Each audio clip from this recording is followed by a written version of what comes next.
Hello friend, good morning.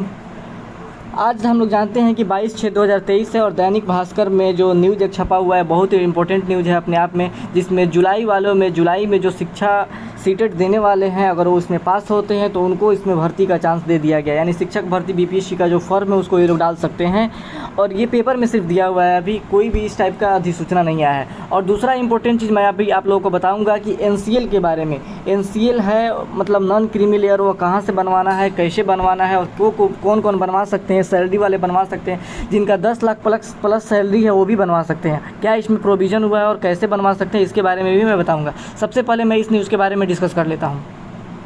तो इसमें दोस्तों दिया हुआ है यहाँ पे इंपॉर्टेंट न्यूज़ कि जुलाई में होने वाली केंद्रीय शिक्षक पात्रता परीक्षा पेपर 1 में शामिल होने के लिए अभ्यर्थियों को कक्षा 1 से 5 तक के शिक्षक भर्ती में शामिल का मौका दिया गया है।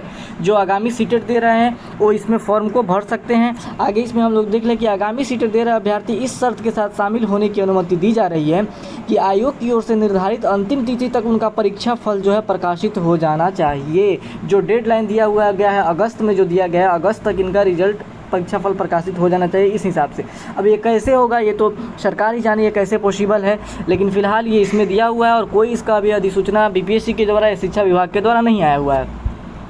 अब जो अगला न्यूज़ है, अगले न्यूज़ के बारे में हम लोग डिस्कस कर लेते हैं जो एनसीएल के बारे में है। यहाँ पे हम लोग देख रहे हैं दिया हुआ है कि सामान्य प्रशासन विभाग के द्वारा क्रीमी लेयर जो बनवाना है नंबर 1 में क्रीमी लेयर रहित प्रमाण पत्र यानी नॉन क्रीमी लेयर सर्टिफिकेट जाति, आय और अस्थायी निवास प्रमाण पत्र आधारित होता है। मतलब इसके लिए आपको जाति चाहिए, आय चाहिए और निवास प्रमाण पत्र चाहिए, आप लोगों को तीनों चाहिए। 2 नंबर में दिया हुआ कि क्रीमी लेयर रहित प्रमाण पत्र निर्गत करने के क्रम में पहले जाति, आवास, आय निर्गत करने की अनिवार्यता नहीं है, बल्कि शपथ पत्र के आधार पर भी सीधे क्रीमी लेयर प्रमाण पत्र बनवाया जा सकता है। आप शपथ पत्र दे करके सीधे क्रीमी लेयर बनवा सकते हैं। ये एक इम्पोर्टेंट इसमें जोड़ा गया है। 3rd नंबर में दिया हुआ कि क्रीमी लेयर रहित प्रमाण पत्र माता पिता के आय की गणना की जाती है।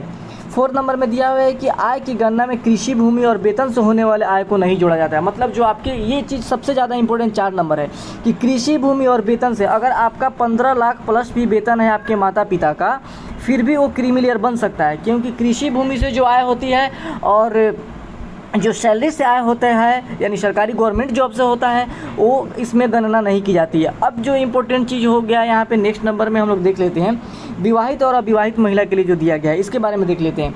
विवाहित और अविवाहित महिला पुरुष दोनों के लिए क्रीमी लेयर रहित प्रमाण पत्र हेतु जाति, आय, निवास प्रमाण पत्र पिता के अस्थायी निवास यानी अंचल से निर्गत होगा। इसी प्रकार सीधी क्रीमी लेयर रहित प्रमाण पत्र भी पिता के अंचल से ही होगा।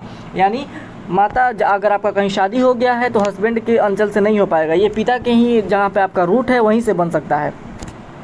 नेक्स्ट जो चीज़ दिया हुआ है, अब क्रीमी लेयर में एक और चीज़ होता है कि अगर जिनका 10 लाख प्लस सैलरी है या 15 लाख सैलरी हो, कैसे बनवाए इसको, तो उनका स्पेशल एक प्रोविज़न होता है। स्पेशल प्रोविज़न ये होता है कि आपका सैलरी चाहे 10 लाख 15 लाख ही क्यों ना, अगर आप ए ग्रेड और बी ग्रेड के जॉब में या कोई संवैधानिक पोस्ट पे नहीं है तो वो बनवा सकते हैं। अब ए ग्रेड बी ग्रेड में गजेटेड ऑफिसर आते हैं, जैसे डीएम हो गए, एसडीएम हो गए, ये लोग आते हैं, तो उनको छोड़कर बाकी अगर किसी भी चीज़ में है उनका सैलरी ज़्यादा भी है तो भी वो नॉन क्रीमी लेयर में आ सकते हैं। तो आज के लिए दोस्तों इतना ही, फिर मिलते हैं किसी नेक्स्ट वीडियो में नेक्स्ट इन्फॉर्मेशन के साथ। अगर कोई इस पर अधिसूचना आती है तो उसके बाद मिलते हैं, तब तक के लिए धन्यवाद।